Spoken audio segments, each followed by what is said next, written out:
Hello everyone. आज के इस वीडियो में हम आपके क्लास 11 बायोलॉजी का चैप्टर नंबर 7 स्ट्रक्चरल ऑर्गेनाइजेशन इन एनिमल्स के जो एनसीईआरटी एग्जाम्पलर में एमसीक्यूज दिए हुए हैं उनको डिस्कस करेंगे। अब देखिए आपका क्वेश्चन नंबर 1 क्या कहता है, which one of the following type of cell is involved in making of the inner wall of large blood vessel. तो आपकी एनसीईआरटी का डायरेक्ट क्वेश्चन है, कहता है कि आपके inner wall of blood vessels में पाए जाते हैं स्क्वेमस एपिथेलियम और आपके एल्वियोलाई में भी पाए जाते हैं स्क्वेमस एपिथेलियम, जो कि डिफ्यूज़न में मदद करते हैं, चीज़ों के डिफ्यूज़न में मदद करते हैं। तो आपका आंसर क्या होगा? सबसे पहला ऑप्शन नंबर सी है, स्क्वेमस एपिथेलियम पाया जाता है आपके ब्लड वेसल्स के वॉल में, जो आपके एनसीईआरटी में डायरेक्ट दिया हुआ है, आपको ध्यान रखना है। क्वेश्चन नंबर 2 क्या कहता है, to which one of the following categories does adipose tissue belong. Adipose tissue इनमें से किस कैटेगरी में आता है? तो बताइए, क्या एडिपोज टिश्यू एपिथेलियल टिश्यू है, क्या कनेक्टिव टिश्यू है, या मस्कुलर या न्यूरल? तो बहुत आसान सवाल है, एपिथेलियल तो है नहीं, मस्कुलर है नहीं, न्यूरल है नहीं, बचा क्या? कनेक्टिव। आपने पढ़ा होगा ना कनेक्टिव टिश्यू में loose connective tissue, dense connective tissue. तो लूज कनेक्टिव टिश्यू में आपने एरियोरल कनेक्टिव टिश्यू पढ़ा होगा और एक एडिपोज टिश्यू पढ़ा होगा, एडिपोज वाला। तो वही पूछ रहा है, तो आप क्या कहोगे? It is a type of connective tissue. Question number 3 क्या कहता है, which one of the following is not a connective tissue. अब देखिए, वो डेंस कनेक्टिव टिश्यू और आगे स्पेशलाइज कनेक्टिव टिश्यू भी पढ़ा होगा। तो स्पेशलाइज कनेक्टिव टिश्यू में क्या क्या पढ़ा आपने? कार्टिलेज, बोन और ब्लड पढ़ा होगा ना। तो ये तीनों तो क्या हैं? ये तीनों हैं कनेक्टिव टिश्यू आपके। लेकिन आपका जो मसल है वो क्या है?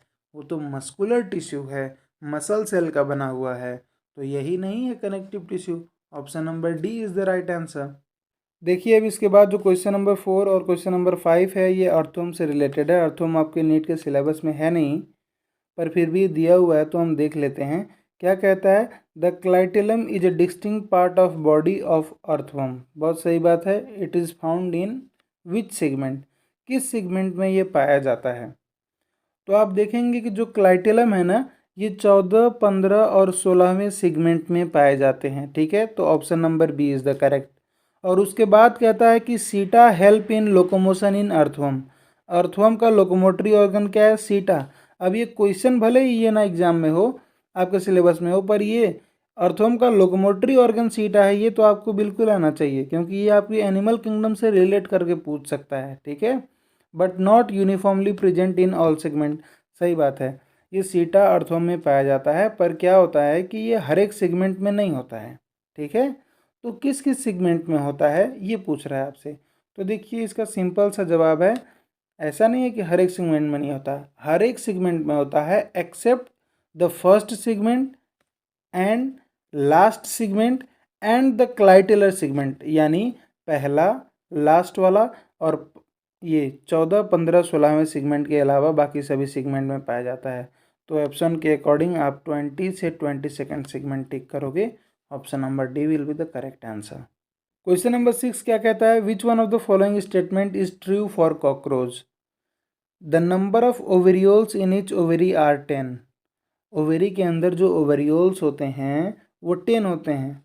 गलत है, 8 होते हैं। कितने होते हैं? 8 होते हैं। कहता है the larval stage is called caterpillar. ये भी गलत है, कैटरपिलर नहीं कहते उसको, निम्फ कहते हैं। हम क्या कहते हैं? निम्फ्स कहते हैं। ठीक है, फिर क्या कहता है, anal styles are absent in female. ये बात सही है, फीमेल्स में एनल स्टाइल नहीं होता है, मेल्स में एनल स्टाइल होता है। ठीक है, तो ये वाला स्टेटमेंट सही लग रहा है। और फिर कहता है दे आर यूरियोटेलिक। तो वो यूरियोटेलिक नहीं होते हैं, वो यूरिकोटेलिक होते हैं। क्या होते हैं? यूरिकोटेलिक। वो यूरिक एसिड एक्सक्रीट करते हैं। तो ऑप्शन नंबर सी ही सही है, तो वही करेक्ट आंसर है आपका। उसके बाद क्वेश्चन नंबर 7 देखिए, कहता है मैच द फॉलोइंग करने के लिए आपको match the following and choose the correct option. Adipose tissue क्या काम होता है बताइए? तो it is found beneath the skin and helps in storage of fat. तो एडिपोज टिश्यू का काम है आपका फैट का स्टोरेज। ठीक है, फैट का स्टोरेज। और स्ट्रेटिफाइड एपिथेलियम, ये अभी आपकी स्किन के नीचे पाया जाता है। और आपके नोज़ में पाए जाते हैं हाइलाइन कार्टिलेज।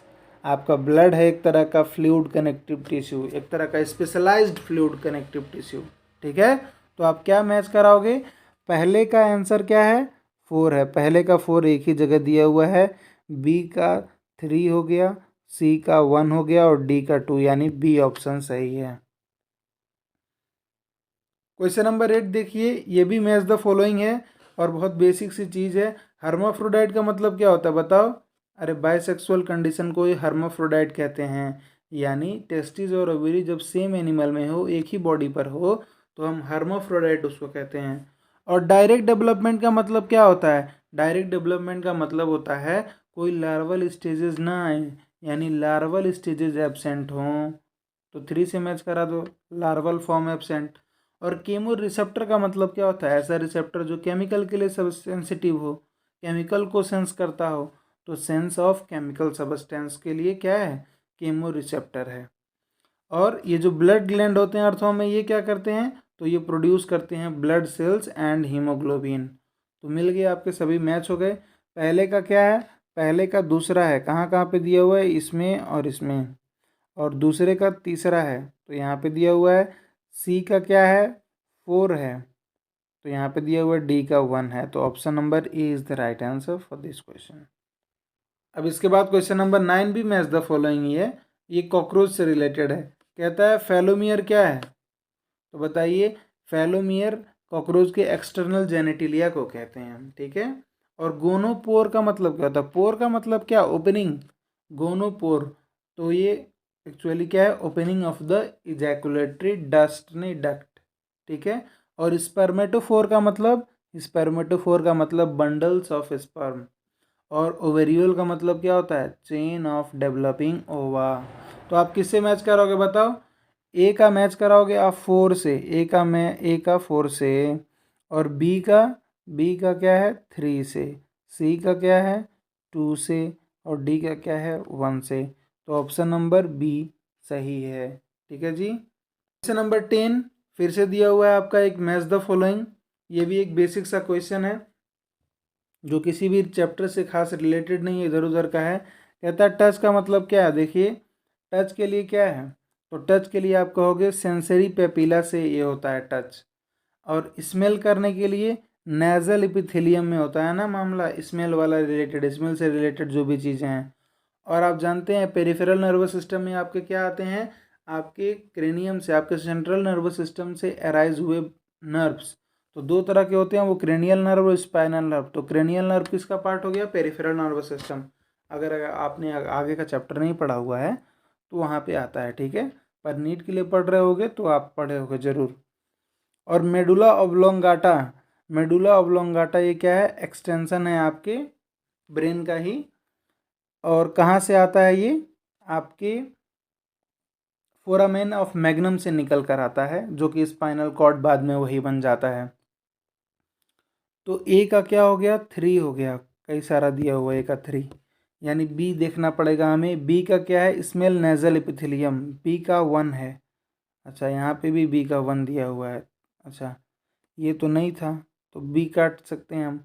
अच्छा ये भी काट सकते हैं हम, 2 बचा है हमारे पास। सी का 4 करना है, सी का 4 दिया हुआ है, डी का क्या करना है 2 करना है, यानी option number D right answer है इसके लिए, ऑप्शन नंबर डी, ठीक है जी। तो यही थे 10 क्वेश्चन थे आपके स्ट्रक्चरल ऑर्गेनाइजेशन में, जो काफ़ी आसान आसान सवाल थे, सभी डिस्कस कर लिए हमने। आई होप आपको समझ में आया होगा। और अगर कोई डाउट है तो आप नीचे कमेंट में बता सकते हैं, आपके डाउट को रिजॉल्व कर दिया जाएगा। Thank you very much for watching, see you in next video.